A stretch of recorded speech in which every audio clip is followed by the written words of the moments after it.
you let me go with the crew in your private office, and in your office that you work out of, here at the White House, you have a picture of your mother at a demonstration around a protest around what happened in Birmingham in '63. And you have over your shoulder a portrait of Thurgood Marshall, who went to Howard like you did. And you have him in this room, in the ceremonial room. I mean, it's almost like you are guided by the spirits of an American movement for equality. I was born in the fight. You know, I mean, my parents were active in the movement. They were marching and shouting. That's how they met. They would take me to the marches in a stroller. And, you know, and people will ask me, just in terms of what's been happening most recently in our country, why I'm traveling the country, why I'm talking about the importance of fighting for freedom. And I was born into a family, a community, and a time where you were required to be very clear and see very clearly what is happening and to know what is at stake, and then not to passively sit by and watch it happening, but participate in ensuring that we are protecting the promise, and more specifically, protecting freedoms, fighting for justice, fighting for equality. And so when I think about those heroes of the movement, they do guide me, because their spirit and their work and their passion was about making our country better. And when I look at where we are now, Rev, and I think about these powerful forces, these, as I call them, extremist so-called leaders who are, I believe, intentionally waging a full-on attack against those hard-won, hard-fought, hard-won freedoms and rights, I feel compelled, as I know we all do, to basically, you know what, not on our watch, no. And see, I think it's important that people understand this is not just partisan politics, you know, the Biden-Harris against other people. People fought your mother in your blood for the right to vote, for the right for freedoms. And these freedoms are now being challenged more than any time in our lifetime, more than any time in the last 60 years. Think about it, Rev.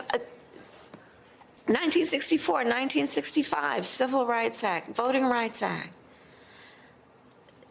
Younger than the March on Washington. Right.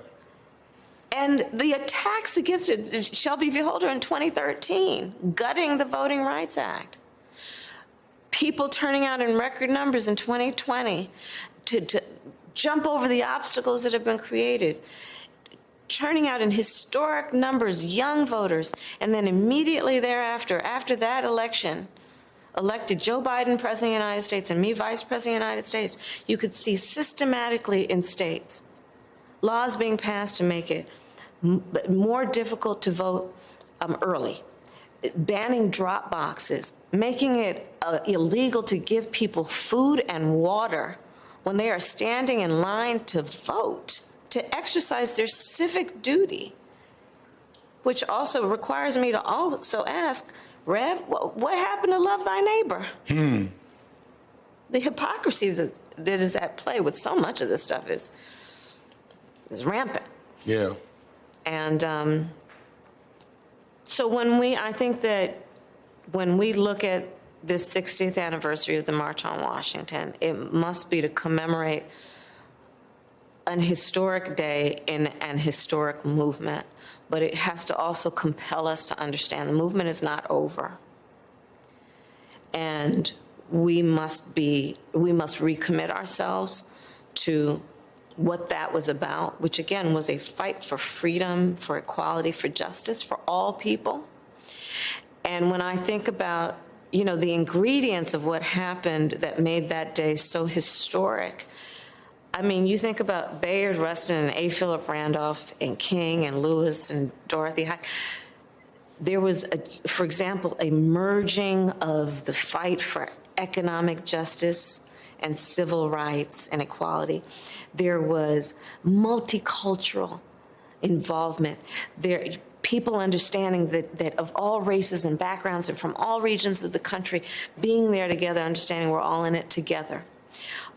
You think about it in terms of folks like our dear and just may God rest his soul, Harry Belafonte, and Ozzie Davis, and Ruby Dee, and Brando, and Marlon Brando, and how the artists were a part of that movement. You know, singing a variety of freedom songs or using their artistry in such an important and courageous way.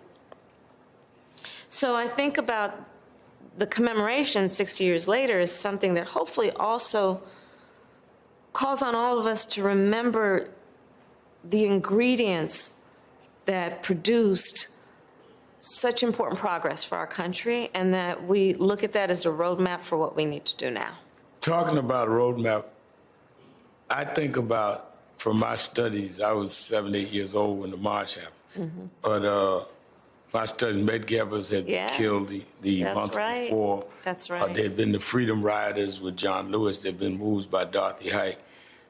Leading up to 60 years later, is Vice President Kamala Harris going to Florida, standing up against them taking history. Is Vice President Kamala Harris fighting for women's right to choose? Because those freedoms, Martin Luther King III and Andrea Waters King always says their daughter, Dr. King's only granddaughter, is growing up with less freedoms than you and I had. I know. First time a generation may not have women's right to choose, voting rights eroded. And you're part of the buildup around this time of seeing where we are as a country. And yes, and I think about it then in terms of, again, I mean, Rev, just on a personal level, you saw the photograph of my mother, and you know her story. I mean, my family and extended family who were marching, who were fighting, you know, my godmother, my Aunt Mary, was one of the founders of the Black Studies Department at San Francisco State, which is one of the first Black Studies departments in the country. I think about how hard they worked, how you know, and by the way, when they were marching, it was not just, it wasn't easy to march. There were forces turned against them physically, right? I think about all that they did, believing that it would be worth it for some permanency of progress. And how we have to also remember what Coretta Scott King told us, that the fight for civil rights must be fought in one with each generation. There will be no permanency if we're not vigilant. And so part of my responsibility and what I have inherited is an acute sense of awareness that these things will not be permanent unless we are vigilant. And that we owe it to those folks to be really clear about that and understand what our responsibility is in this moment, in this movement. Last question. So that spirit answers what I was going to ask you. There are some segments of the country that like to target you, and they don't realize that you're used to that because you come out of that kind of fight. When you tell me how your mother and them marched, so it doesn't rattle you. You're prepared for the moment to stand up for the rights we had to fight for. There's no choice. And let me just say this also. There's a lot of joy in being in this fight for freedom, for the promise of America. It's a fight for something, not against something. It's also a fight, and this needs to be said, that is to try and bring us together, understanding we all have so much more in common than what separates us. You know, you speak about Florida, and when I went down there and when I see other things that are happening in other parts of the country, there are forces that are intentionally trying to divide us as a nation.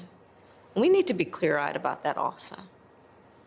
So when I think about this fight, it is also a fight to unify and to resist the forces that are trying to divide us.